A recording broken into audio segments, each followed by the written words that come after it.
ओम शांति। बुद्धि रूपी नेत्र क्लियर और पावरफुल बनाओ। Revise date 27/7/71।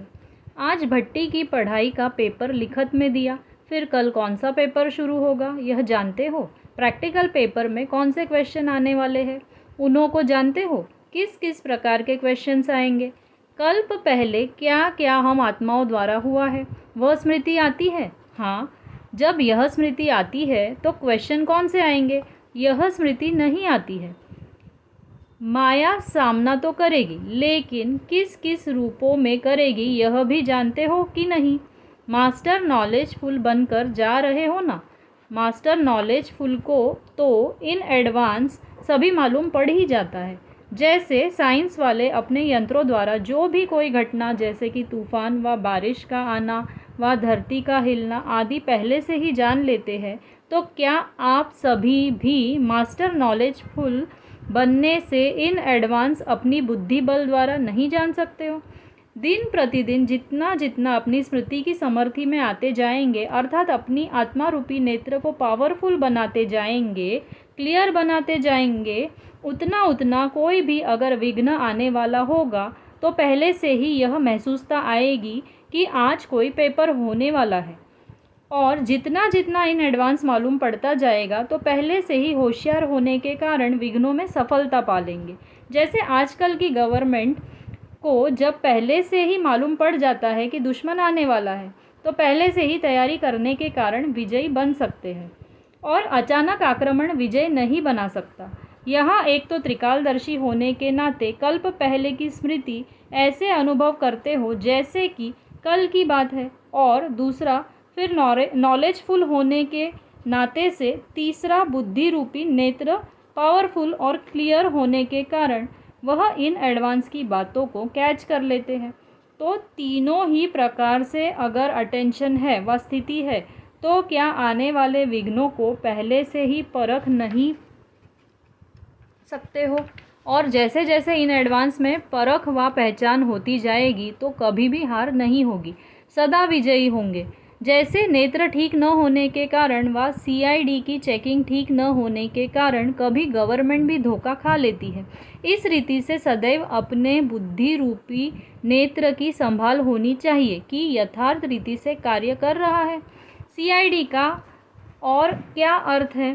चेकिंग ही CID है। चेकिंग रूपी CID होशियार है तो कभी भी दुश्मन से हार नहीं खा सकते। इसलिए अब भी प्रयत्न करो कि पहले से ही मालूम रहे। जैसे बारिश होने वाली होती है तो प्रकृति पहले से ही सावधानी ज़रूर देती है। अगर नॉलेजफुल हो तो प्रकृति के विघ्न से वह बच सकता है। अगर नॉलेजफुल नहीं तो प्रकृति की जो भिन्न भिन्न छोटी छोटी चीज़ें दुख के व बीमारी के निमित्त बनती है उनके अधीन बन जाते हैं। कारण क्या होगा? पहचान व नॉलेज की कमी। तो जैसे जैसे याद की शक्ति अर्थात साइलेंस की शक्ति अपने में भरती जाएगी तो पहले से ही मालूम पड़ेगा कि आज कुछ होने वाला है। और दिन प्रतिदिन जो अनन्य महारथी अटेंशन और चेकिंग में रहते हैं वह यह अनुभव करते जा रहे हैं। बुखार भी आने वाला होता है तो पहले से ही उसकी निशानियां दिखाई पड़ती हैं। तो इसमें भी अगर नॉलेजफुल है तो जो पेपर आने वाला है उसकी कोई निशानियां ज़रूर होती है, लेकिन परखने की शक्ति पावरफुल हो तो कभी हार नहीं हो सकती। ज्योतिषी भी अपने ज्योतिष की नॉलेज से, ग्रहों की नॉलेज से आने वाली आपदाओं को जानते हैं। आपकी नॉलेज के आगे तो वह नॉलेज कुछ भी नहीं है, तुच्छ कहेंगे। तो जब तुच्छ नॉलेज वाले एडवांस को जान सकते हैं अपनी नॉलेज की पावर से, तो क्या इतनी श्रेष्ठ से श्रेष्ठ नॉलेज से मास्टर नॉलेजफुल यह नहीं जान सकते? नहीं जान सकते तो इसका कारण यह है कि बुद्धि रूपी नेत्र क्लियर नहीं है। और क्लियर न होने का कारण क्या? केयरफुल नहीं। केयरफुल न होने के कारण नॉलेजफुल नहीं। नॉलेजफुल न होने कारण पावरफुल नहीं। पावरफुल न होने के कारण जो विजय की प्राप्ति होनी चाहिए वह नहीं होती। तो अपने नेत्र को क्लियर रखना मुश्किल बात है क्या? इस बारी जो भट्टी में आए हैं वह मधुबन से अर्थात वरदान भूमि से क्या वरदान ले जाएंगे? एक तो अपनी बुद्धि रूपी नेत्र को क्लियर और केयरफुल रखना और इन एडवांस नॉलेजफुल होकर परखने का वरदान लेकर जाना है, जिससे कभी भी माया से हार नहीं खाएंगे। जिसकी माया से हार नहीं होती, उनके ऊपर सुनने वाले और देखने वाले बलिहार जाते हैं। तो प्रवृत्ति में रहते आपके ऊपर आपके समीप वाले, दूर वाले बलिहार जाए। उसकी युक्ति यह है कि बार बार हार न खाओ। जब बार बार हार खा लेते हो तो हार खाने वाले के ऊपर बलिहार कैसे जाएंगे? इसलिए सभी को अपने ऊपर अर्थात बाप के ऊपर बलिहार बनाने के लिए कभी हार नहीं खाना। हार पहनने के योग्य बनना है, न कि हार खानी है। यह है प्रवृत्ति में रहने वाले पांडवों के लिए विशेष रूप की शिक्षा। जब अपनी प्रवृत्ति में जाते हो तो प्रवृत्ति को प्रवृत्ति ही समझेंगे व और कुछ समझेंगे। प्रवृत्ति वाले हैं, यह नाम बदल गया ना। अभी अपनी प्रवृत्ति को अधर कुमार कहेंगे। अपनी प्रवृत्ति का जरा भी संकल्प नहीं आए, ऐसे ख्याल आने का सवाल ही नहीं पैदा होता। सवाल तो पैदा होता है, लेकिन ख्याल पैदा न हो, ऐसे कहो। हम प्रवृत्ति मार्ग वाले हैं। यह रजिस्टर आज से अपना बंद करके और नया रजिस्टर सेवाधारी का रखा है, ऐसे समझे। दीपावली पर पुराने चौपड़े ख़त्म कर नए रखते हैं ना। तो आप लोगों ने भी सच्ची दीपावली मनाई, दीपक भी अविनाशी जगाया। पुराने प्रवृत्ति के स्मृति का व पुराने संस्कारों का चौपड़ा भी ख़त्म किया कि जैसी स्मृति वैसे संस्कार बनते हैं। तो यह चौपड़े पूरा जला दिए व कुछ किनारे रख दिए हैं। अगर किनारे रखे होंगे तो कभी भी बुद्धि उनमें जाएगी। जलाकर ख़त्म किया व कभी कभी देखने की दिल होती है। कोई चीज़ ऐसी होती है जिससे डर लगता है तो उसको किनारे रखने की बजाय भस्म किया जाता है। झूठी चौपड़ी बनाने वाले गवर्नमेंट से डरते हैं, इसीलिए वह कागज़ जलाकर भस्म कर देते हैं, जो किसको निशानी भी न मिले। इस रीति पुरानी स्मृति का चौपड़ा व रजिस्टर बिल्कुल जलाकर ख़त्म करके जाना। एक होता है किनारे करना, दूसरा होता है बिल्कुल जला देना। रावण को सिर्फ मारते नहीं, लेकिन साथ साथ जलाते भी हैं। तो इनको भी सिर्फ अगर किनारे रखा तो वह भी निशानी रह जाएगी। पुराने रजिस्टर की छोटी सी टुकड़ी से भी पकड़ जाएंगे। माया बड़ी तेज़ है, उनकी चेकिंग पावर कोई कम नहीं है।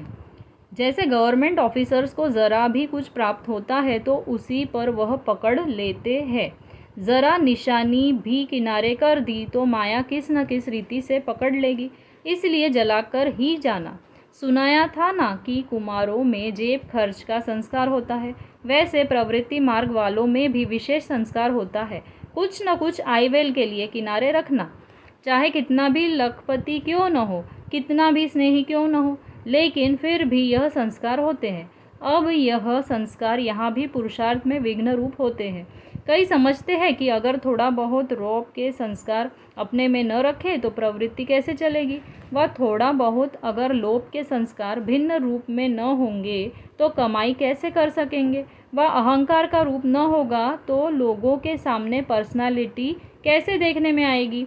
ऐसे ऐसे कार्य के लिए अर्थात आईवेल के लिए थोड़ा बहुत पुराने संस्कारों का खजाना जो है उनको छिपा कर रखते हैं। यह संस्कार ही धोखा देते हैं, यह कोई पर्सनालिटी नहीं व इस पुराने संस्कारों का रूप प्रवृत्ति को पालन करने का साधन नहीं है। पुराने संस्कारों का लोभ रॉयल रूप में होता है, लेकिन है लोभ का अंश। समझो प्रवृत्ति वाले व्यवहार में जाते हो तो जहाँ देखेंगे थोड़ा बहुत ज़्यादा प्राप्ति होती है तो उस प्राप्ति के पीछे इतना लग जाएंगे जो इस ईश्वरीय कमाई को कम कर देंगे। इस तरफ अटेंशन कम कर उस तरफ की प्राप्ति तरफ ज़्यादा अटेंशन गया तो क्या यह लोभ का अंश नहीं है? इस रीति जो आईवेल के लिए पुराने संस्कारों की प्रॉपर्टी को अर्थात खजाने से थोड़ा बहुत किनारे कर रखते हैं समय पर यूज़ करने के लिए, लेकिन यह संस्कार भी ख़त्म करना है। ऐसी चेकिंग करनी चाहिए जो ज़रा भी कहाँ कोने में कोई ऐसे पुराने संस्कार रहे हुए तो नहीं है। मोह भी होता है, प्रवृत्ति तरफ ज़्यादा अटेंशन जाए, यह भी रॉयल रूप में मोह का अंश है। यह बेहद की प्रवृत्ति तो 21 जन्म साथ चलती है और वह प्रवृत्ति कर्म बंधन को चुकतू करने की प्रवृत्ति है। तो चुकतू करने वाले प्रवृत्ति के तरफ ज़्यादा अटेंशन देते और इस तरफ कम अटेंशन देते हैं। तो यह मोह ममता का रॉयल रूप नहीं हुआ। यह अंश वृद्धि को पाते पाते विघ्न रूप बन विजयी बनने में हार खिला देते हैं। इसलिए प्रवृत्ति वाले भले मोटे रूप में महादानी महाज्ञानी भी बने, लेकिन यह किनारे किए हुए विकारों के वंश के अंश भी खत्म करना है। यह भी अटेंशन रखना है। ऐसे नहीं कि कोर्स मिला और पास हुए, नहीं, अभी इसमें भी पास होना है। बिल्कुल ज़रा भी किसी भी कोने में पुराने खजाने की निशानी न हो। इसको कहा जाता है मरजीवा व सर्वंश त्यागी व सर्वसमर्पण व ट्रस्टी व यज्ञ के स्नेही व सहयोगी। यह है कोर्स। भले कोर्स तो टीचर्स ने कराया, लेकिन कोर्स के पीछे चाहिए फोर्स। सिर्फ कोर्स कर जाते हो तो कोर्स यहाँ तक ठीक रहता है, लेकिन फिर पेपर देने के टाइम कोर्स भूल जाता है। कोर्स के साथ में फोर्स भी भरकर जाएंगे तो फोर्स सक्सेस करेगा, कभी फेल नहीं होंगे। तो यह फोर्स भरकर जाना, तब सदा विजयी बन सकेंगे। ज़रा भी निशानी न रहे, निशानी होने के कारण ही बुद्धि का निशाना नहीं लग सकता है। ऐसा ऊंचा पेपर देना है। छोटे छोटे पेपर से पास होना बड़ी बात नहीं, लेकिन सूक्ष्म महीन पेपर से पास होना, यह है पास विद ऑनर की निशानी। तो अब समझा कि क्या करना है। अपनी पुरानी चौपड़ी पूरी जलाकर जाना। इतना फोर्स भरे, यह भी बहुत है। जैसे कपड़े धुलाई के बाद प्रेस न हो तो कपड़े में चमक नहीं आती, तो यह भी कोर्स के बाद अगर फोर्स नहीं भरता है तो चमत्कारी बनकर चमत्कार नहीं दिखा सकते। तो अब चमत्कारी बनकर जाना, जो दूसरे से ही आपकी ईश्वरीय चमक आकर्षित करे। सभी से ज़्यादा अपनी तरफ आकर्षित करने वाली चीज़ कौन सी होती है, जो दूर से ही न चाहते भी अपनी तरफ आकर्षित करती है? चमक। चमक किससे आती है? आपकी प्रदर्शनियों में भी सभी से ज़्यादा कौन सी चीज़ आकर्षित करती है? एक तो लाइट अपनी तरफ आकर्षित करती है, दूसरी माइट अपनी तरफ आकर्षित करती है। फिर उसमें कोई भी माइट हो, अपने में ईश्वरीय लाइट व अपने में ट्रांसफ़र होने की माइट हो तो भी आकर्षित करते हो। जो अपने को ट्रांसफ़र नहीं कर सकते तो ट्रांसफ़र करने की लाइट और माइट अपने में धारण करने से हर आत्मा को अपनी तरफ आकर्षित कर सकेंगे। अच्छा, ओम शांति।